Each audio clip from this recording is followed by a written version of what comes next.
International human rights groups have censured Qatar and Saudi Arabia for their treatment of migrant workers. The oil-rich monarchies are the main destination of unskilled laborers, mainly from South and East Asia. But these poor workers' dream of earning decent wages often ends in a nightmare. Amnesty International says migrant workers in Qatar are treated like, quote, animals. We'll take a look at the details in this following report.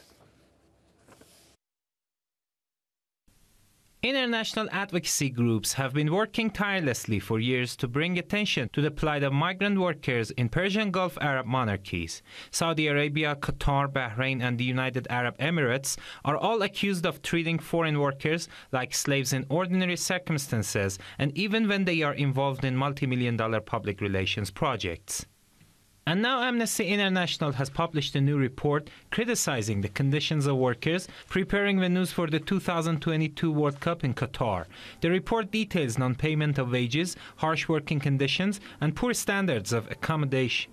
What we have found at the end of a year's quite detailed research is that the problems of human rights abuses in relation to migrant labor in Qatar is quite serious, and it's fairly widespread. The human rights organization has asked FIFA to send a strong message to Doha over the workers' plight. Foreign nationals make up about 88% of Qatar's total population. They are mainly employed in construction and service sectors or as domestic workers. Just a few days ago, the UN Special Rapporteur on the human rights of migrants also expressed shock over workers' conditions. I've seen dwellings by migrant workers, and these are slums. And I think this is a stain in the reputation of Qatar. Human Rights Watch has urged the Persian Gulf monarchies to take additional steps to safeguard migrant workers. In a statement, Human Rights Watch appealed to the Arab states to adopt the new codes of International Labour Organization.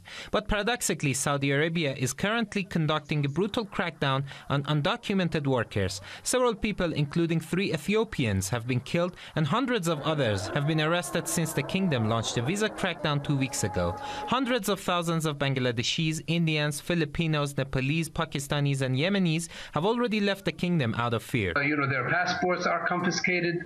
They have no rights to leave the country. They work under tough circumstances. Who's benefiting from this? It's actually the Qatari regime, the Saudi regime.